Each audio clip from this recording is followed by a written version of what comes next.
Boa noite. Meu nome é Elton e eu vou falar um pouco agora sobre o processo de cristalização dos polímeros. Bem, a cristalização é basicamente uma remodelagem da estrutura molecular.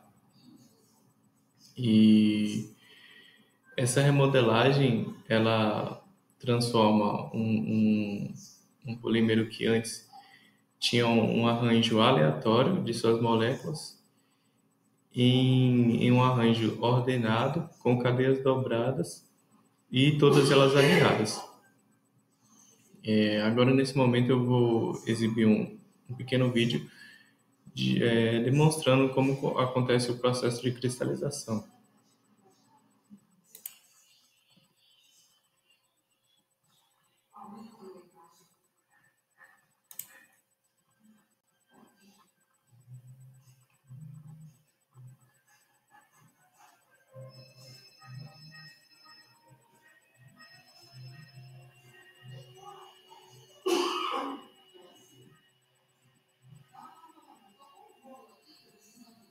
A gente percebe que as cadeias moleculares elas estão se arranjando em uma forma padrão. Percebe que essa forma ela se repete em toda a estrutura.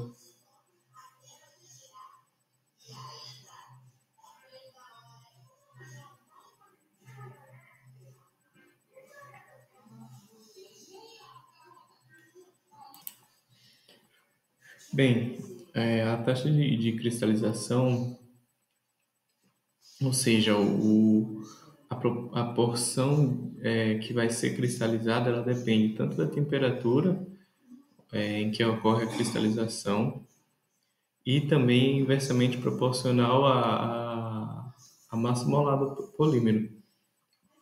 Mas uma questão ainda mais que influencia ainda mais é o tempo da cristalização, né?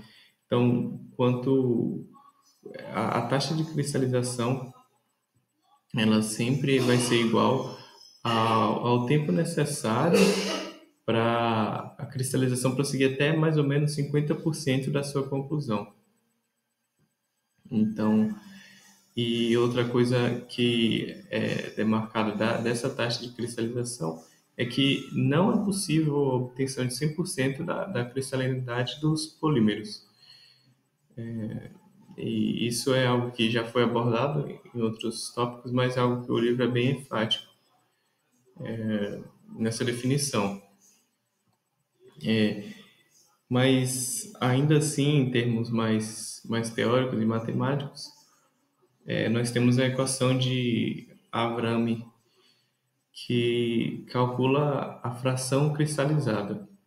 Ele chama isso de Y, e é determinada a partir dessa equação que a gente vê aqui no slide, onde nós temos tanto K e N como uma constante que, apesar de depender do tempo, elas dependem do sistema que está sendo cristalizado.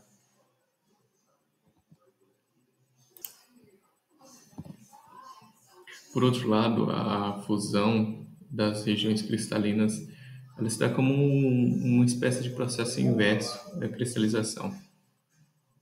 Ela pega aquelas estruturas que estão alinhadas, que estão ordenadas e transforma em um líquido viscoso com estrutura molecular altamente aleatória.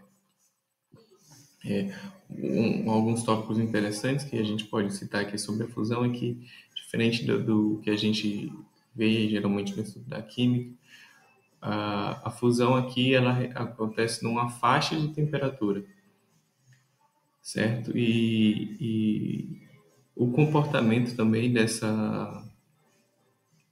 do processo de fusão depende muito da temperatura em que o polímero foi cristalizado. Essa temperatura em que o polímero foi cristalizado, ela influencia diretamente na espessura das lamelas. E essas lamelas que influenciam diretamente também no ponto de fusão do polímero posteriormente, né? Então, a gente tem, nesse sentido, então, que quanto maior for a espessura das lamelas, maior vai ser também a temperatura de fusão desse polímero. Algum outro tópico que eu me recordo aqui é que há algumas impurezas, né, nos polímeros e imperfeições na etapa de cristalização, eles tendem a diminuir a temperatura de fusão, justamente porque eles criam tornam o processo da desenvolvimento das lamelas menos espesso, né? E a gente tem também que quanto maior for a taxa de aquecimento, maior vai ser a temperatura de fusão. E a partir disso, eles desenvolveram uma estratégia que é o recozimento abaixo da temperatura de fusão, né? Para que serve esse recozimento? Para que se aumente as espessuras das lamelas, aumente as espessuras dos cristalitos no processo de cristalização e assim diminui as lacunas e as imperfeições no polímero.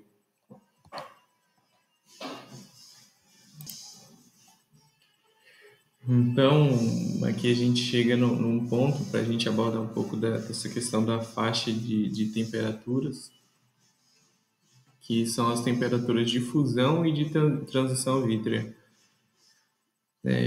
A transição vítrea a temperatura de transição vítrea é aquela temperatura onde o polímero ele passa de um estado mais borrachoso para um estado sólido, mais com a característica de mais cristalina.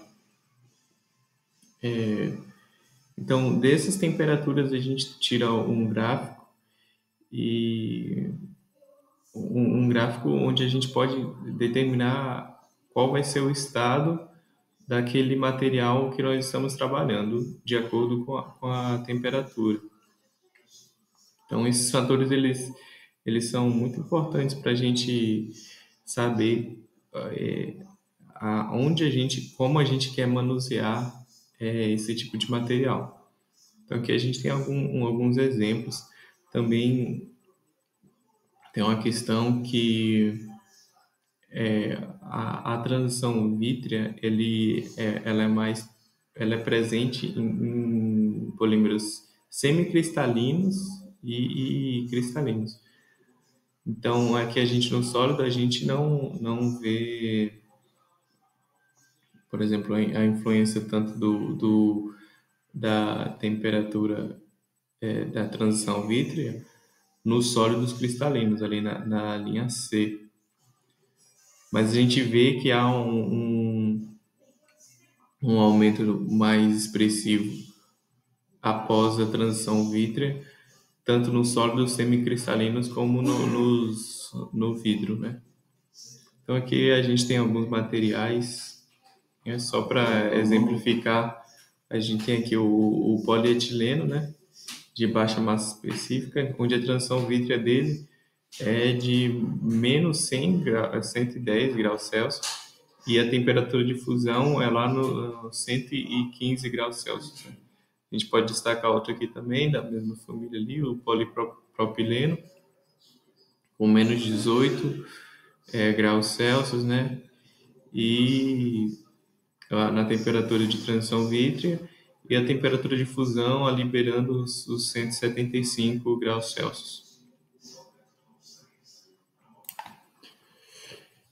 Então, quanto aos fatores que influenciam as temperaturas de transição, a temperatura de fusão e de transição vítrea, a gente pode destacar as ligações saturadas e os grupos laterais volumosos ou polares. Então, esses dois fatores, eles aumentam a magnitude tanto da temperatura de fusão quanto da temperatura de transição vítrea.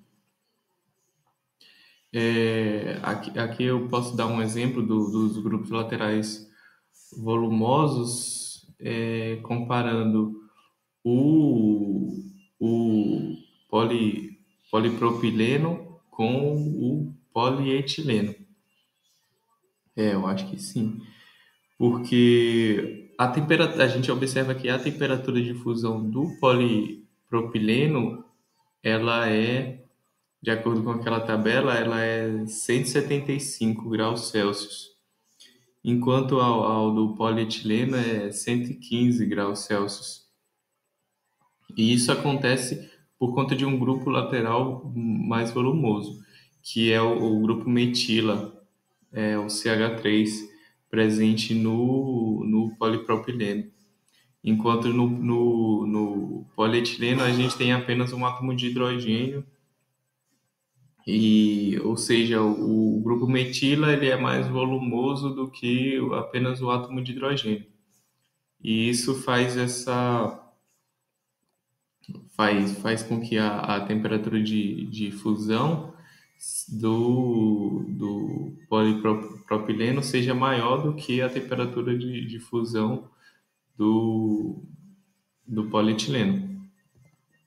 Agora, um exemplo também dos grupos laterais, é, a gente tem aqui em comparação o cloreto de polivinila com o polipropileno também. Né? O cloreto de polivinila, ele tem um grupo polar, que é o cloro. E por conta disso, a temperatura de fusão dele é ainda maior do que o polipropileno, é de 212 graus Celsius.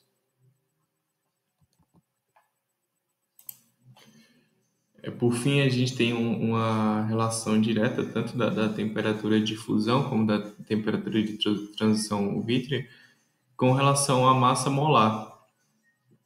Então, a gente percebe que quanto maior a magnitude da massa molar, né, quanto maior for a massa molar, a gente tende a aumentar os números, né, os valores de temperatura, tanto de transição vítrea quanto da temperatura de fusão.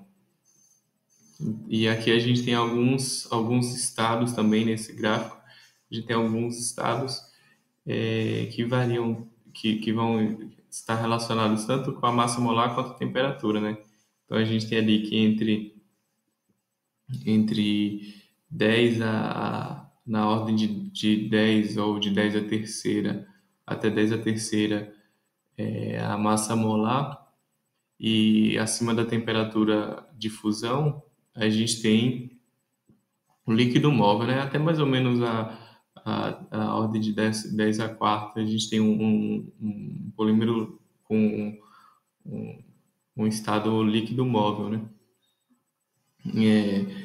E já aqui, né, na ordem dos 10 até toda essa parte aqui exposta no gráfico do 10 até o 10 a sétima de massa molar abaixo da transição vítrea, a gente está dividido entre tem um sólido cristalino também tem um plástico praticamente cristalino, né?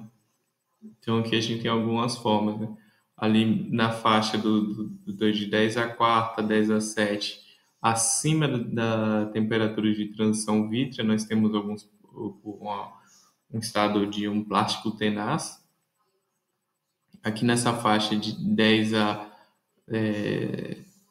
ao quadrado até 10 a quarta também, acima da temperatura de transição vítrea, a gente tem um líquido viscoso, e aquele último setor ali que seria na ordem de mais ou menos ali de 10 a quarta a 10 a sétima, acima da temperatura de fusão, a gente tem um material, uma espécie de borracha mesmo. Então, espero que essa pequena apresentação tenha esclarecido tanto a parte de cristalização quanto a temperatura de fusão, também essa questão da temperatura de transição vítrea e os fatores que são importantes para determinar o estado do polímero, né? Eu agradeço a oportunidade e boa noite.